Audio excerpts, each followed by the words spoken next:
إن الحمد لله نحمده ونستعينه ونستغفره ونعوذ بالله من شرور أنفسنا ومن سيئات أعمالنا من يهده الله فلا مضل له ومن يضلل فلا هادي له وأشهد أن لا إله إلا الله وحده لا شريك له وأشهد أن محمدا عبده ورسوله صلى الله تعالى عليه وعلى آله وأصحابه وبارك وسلم تسليما كثيرا أما بعد فإن أصدق الحديث كتاب الله وخير الهدي هدي محمد صلى الله عليه وسلم وشر الأمور محدثاتها وكل محدثة بدعة وكل بدعة ضلالة وكل ضلالة في النار يا أيها الذين آمنوا اتقوا الله حق تقاته ولا تموتن إلا وأنتم مسلمون يا أيها الناس اتقوا ربكم الذي خلقكم من نفس واحدة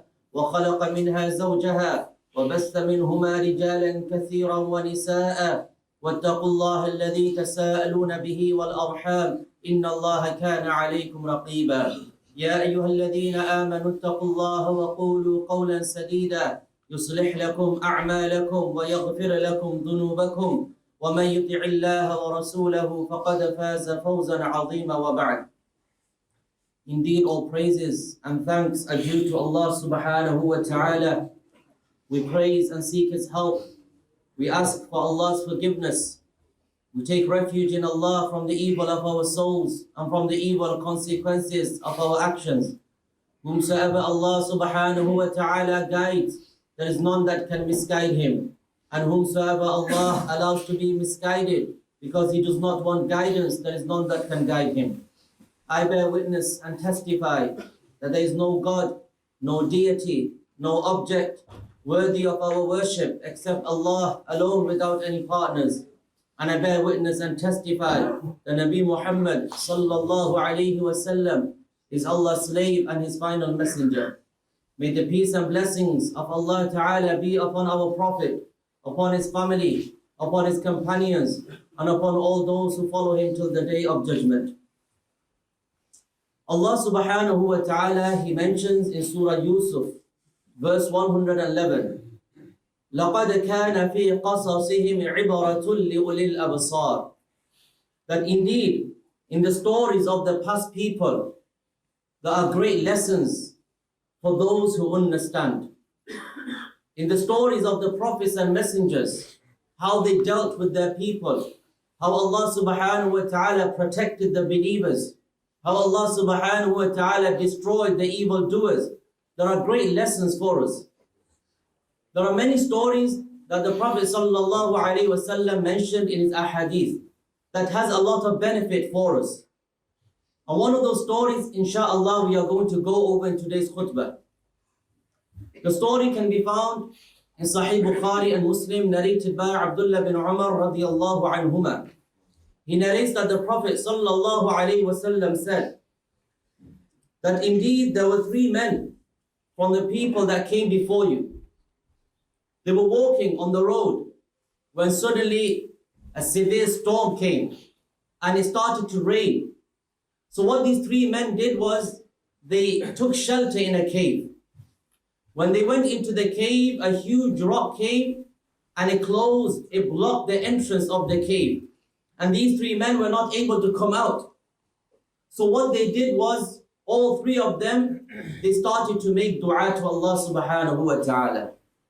One of those men, they said, that we are in a problem now from where Allah subhanahu wa ta'ala is the only one that can protect us. Therefore, let each one of us see what kind of deed have we done that we can use to make dua to Allah. Maybe Allah will protect us from this calamity that we are in. So the first one, he started to make dua to Allah. And he said, Ya Allah, indeed you knew, or you know that I had old parents. And every night after work, I used to come home and I used to give my mother and father milk first before I used to give milk to my children and my family members. One night I came late from work and I found my mother and father to be sleeping. And I did not want to disturb them. And here my children and my family members were crying for milk.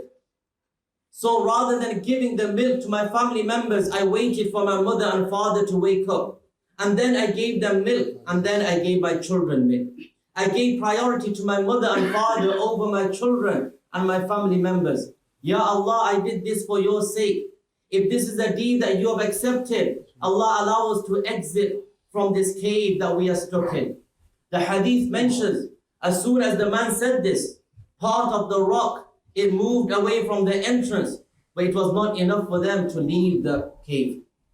Now what do we learn from this part of the hadith? This part of the hadith, it shows us the importance of being dutiful to parents. Parents have been given a high status in Islam. Allah subhanahu wa ta'ala, He mentions in Surah Bani Israel, وَقَضَى رَبُّكَ أَلَّا تَعْبُدُوا إِلَّا إِيَّاهُ وَبِالْوَالِدَيْنِ إِحْسَانًا. And your Lord has decreed and ordered you that you worship no one other than Him, and that you be dutiful to your parents. You be kind to your parents.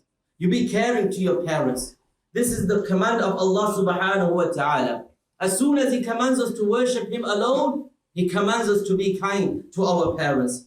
Not only that, Allah subhanahu wa ta'ala, in another verse of the Qur'an, after mentioning the difficult stages that the mother had to go through while carrying us in her womb and delivering us and going through all the pain and suffering, after mentioning all of this, Allah Azza wa Jal, He says, Anishkur li wa liwalidayk. Be grateful to me, give thanks to me, and give thanks to your parents as well. Be grateful to your parents as well for all the suffering that they had to go through. This man, he used the good deed of serving his parents as a wasila, as a way of getting closer to Allah subhanahu wa ta'ala. He gave priority to his mother and father over his children and his other family members. The second man, he started to make dua to Allah. Ya Allah, indeed, you know that I loved one of my cousins and I wanted to commit haram with her, but I did not find any way to do this. Once my cousin, she was in need and she came to me asking for help, asking for money. I agreed to give her money on the condition that she agrees to commit haram with me. So she agreed because she was in desperate need of money. When the time and moment came of committing the haram, my cousin said to me, O slave of Allah, fear Allah subhanahu wa ta'ala. Fear Allah subhanahu wa ta'ala and know that Allah subhanahu wa ta'ala is watching you from above the heavens. As soon as my cousin said this, I left her alone. The fear of Allah entered my heart. Ya Allah, I left her for your sake to please you, Ya Allah. There was no one there at that time. It was in the darkness of the night. No one could have ever seen us doing the act. No one could have ever known that we have done this evil act. But I left her only to please you, Allah. The fear of Allah entered my heart and I left her. I did this deed to please you, Ya Allah. As soon as the man said this, part of the rock, it moved away from the entrance of the cave. But again, it was not enough for them to come out of the cave. What do we learn from this part of the hadith? This part of the hadith, it highlights the virtue of modesty and purity. This man, he was alone with the woman that he desired for a very long time. There was no one there to see them. There was no one watching them. It was in the darkness of the night. But what kept him away? It was the fear of Allah subhanahu wa ta'ala. He realized that even though no one was watching him, Allah Azza wa Jal was watching him. No one can escape the eyes of Allah subhanahu wa ta'ala. When this woman reminded the man to fear Allah, he happily accepted the advice and he started to fear Allah Azza wa Jal. Many of us, unfortunately, when we are reminded to fear Allah, we become offended. We become offended and we become angry. Why are you telling me to fear Allah? You fear Allah yourself. But when you look into the life of the pious people, when they were reminded about Allah, they happily took that advice. They happily took that advice. When they were recited Qur'an, when Qur'an was recited in front of them, their eyes used to shed tears. They used to tremble with fear out of the greatness of Allah subhanahu wa ta'ala. The third man, he began to make dua to Allah. Ya Allah, you know that I had many people working for me. All of the men, they took their wages before they left. However, there was one man who left without taking his wages from me. So what I did was I invested his wages into business.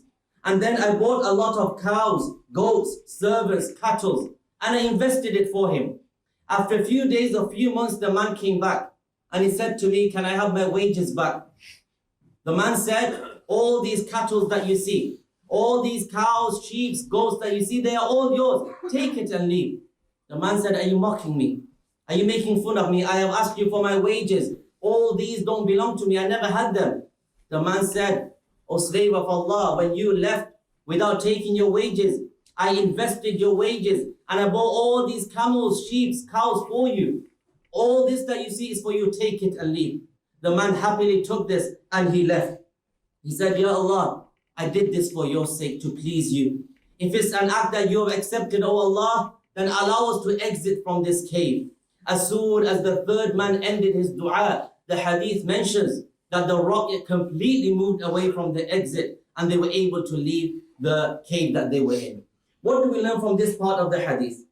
This part of the hadith shows us the importance of being kind to people, doing good for people, to people, without expecting anything back.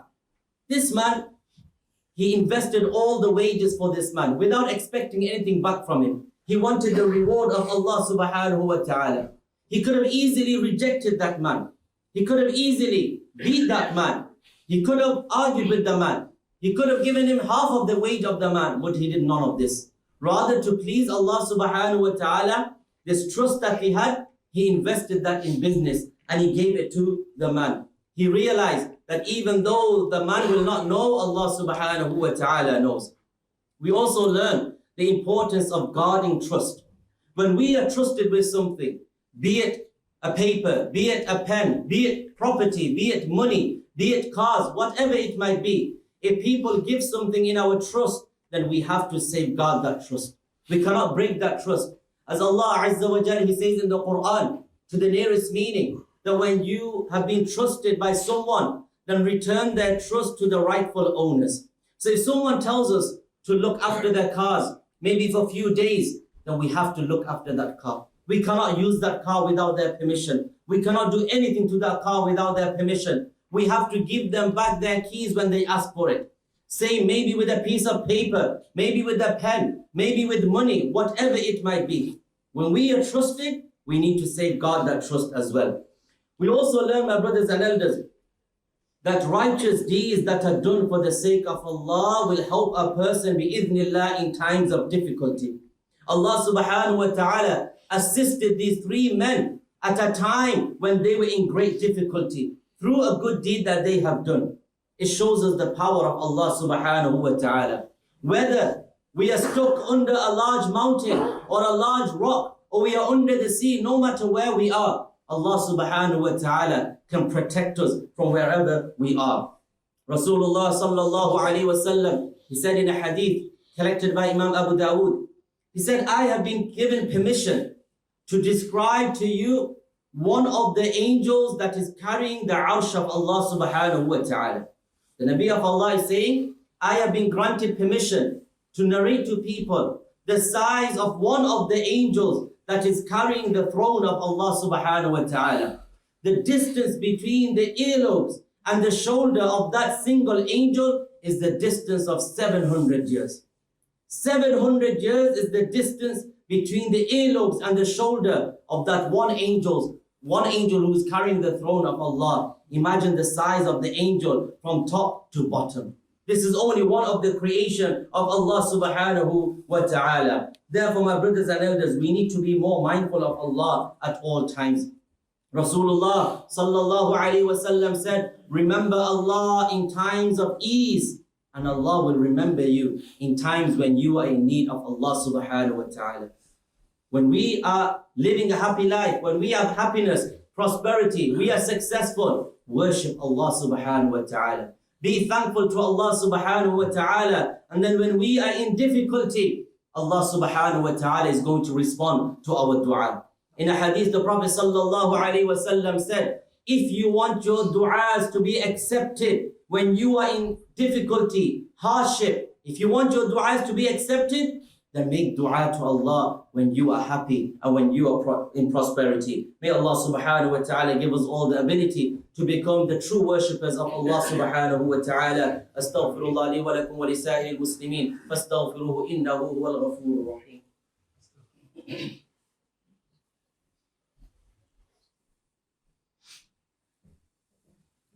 الحمد لله رب العالمين والصلاة والسلام على رسوله الكريم نبينا محمد وعلى آله وصحبه أجمعين أما بعد. Some more lessons we learn from this one beautiful hadith of the Prophet sallallahu alaihi wasallam is the importance of tawakkul, the importance about relying upon Allah, trusting Allah subhanahu wa ta'ala. When these three men entered the cave, who did they turn to straight away? It was Allah Azza wa Jal. They did not panic, they did not start to scream or shout or lose hope. Rather, straight away they turned to Allah Azza wa Jal by raising their hands and asking Allah subhanahu wa ta'ala. So this is something we need to learn from as well.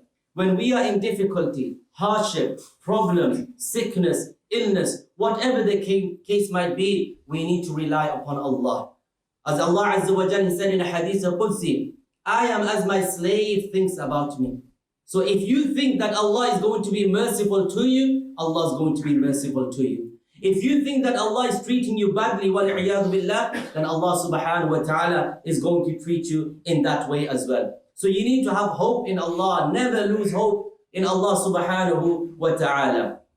Another important point we learn is the importance of doing good deeds. Let's ask ourselves individually.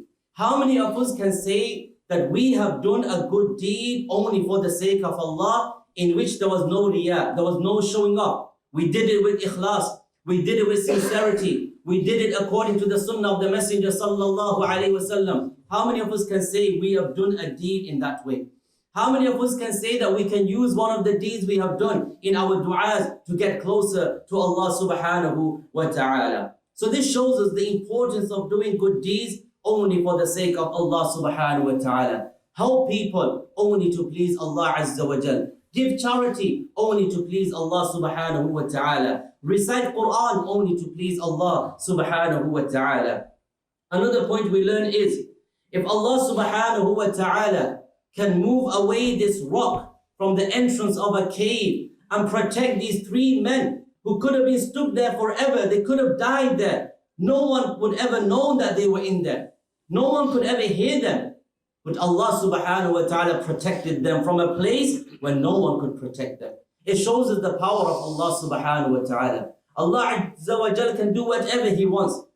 If Allah subhanahu wa ta'ala can protect these three men from being stuck in a cave, if Allah subhanahu wa ta'ala can protect Prophet Yunus alayhi salam from the stomach of the whale, if Allah subhanahu wa ta'ala can protect Musa alayhi salam from Fir'aun and his soldiers, if Allah subhanahu wa ta'ala can protect our Nabi Muhammad sallallahu alayhi wa sallam from the disbelievers of Mecca, what about our illness, sickness, trouble? These are nothing compared to the power of Allah subhanahu wa ta'ala. No matter what we are going through, we are all going through some type of difficulty, calamity, sickness, illness, whatever it might be. Turn to Allah subhanahu wa ta'ala. Allah subhanahu wa ta'ala will listen to you, will respond to you. As He says in the Qur'an, Udu'uni astajib lakum. Make dua to me, call upon me, and I will indeed respond to your call. So we need to turn to Allah subhanahu wa ta'ala. Unfortunately, when we get into a difficulty, we lose hope. We start to panic. We are not patient. But this is not how a believer should be. Rather, a believer always is thankful to Allah. As the Prophet sallallahu alaihi wasallam said in a hadith, that amazing is the affair of a believer. And this is only for a believer. What is the amazing thing about a believer? When he is in a problem, in a calamity, he's going through hardship, he is patient. And because of being patient, Allah rewards him. And when this believer is happy, he has received a favor, he is thankful to Allah subhanahu wa ta'ala. And because of being thankful, he is also rewarded. So both ways, when he's in difficulty and he's patient, Allah rewards him. When he's prosperous and he's successful, he thanks Allah, he's also rewarded. May Allah Azza wa Jal make us all amongst the mu'mineen. May Allah subhanahu wa ta'ala make us all those who worship Allah the way He deserves to be worshipped. following the manner shown and taught by Rasulullah sallallahu alayhi wa sallam. Allahumma salli wa sallim wa barik ala nabiyyina Muhammad wa salli ala jami'il anbiya'i wal mursaleen wa salli ala al-mu'minina wal mu'minat wal muslimina wal muslimat. Rabbana faghfir lana dhunubana wa kaffir 'anna sayyi'atina wa tawaffana ma'al abrar. Rabbana atina fid dunya hasana wa fil akhirati hasana wa qina 'adhaban nar. Rabbana hab lana min azwajina wa dhurriyyatina qurrata a'yunin waj'alna lil muttaqina imama. اللهم اغفر للمؤمنين والمؤمنات والمسلمين والمسلمات الأحياء منهم والأموات إنك سميع الدعاء. اللهم أعز الإسلام والمسلمين وأذل الشرك والمشركين ودمر أعداءك أعداء الدين يا رب العالمين. وصلى اللهم وسلم وبارك على نبينا محمد وعلى آله وصحبه ومن تبعهم بإحسان إلى يوم الدين. وأقم الصلاة يا رحمة الله.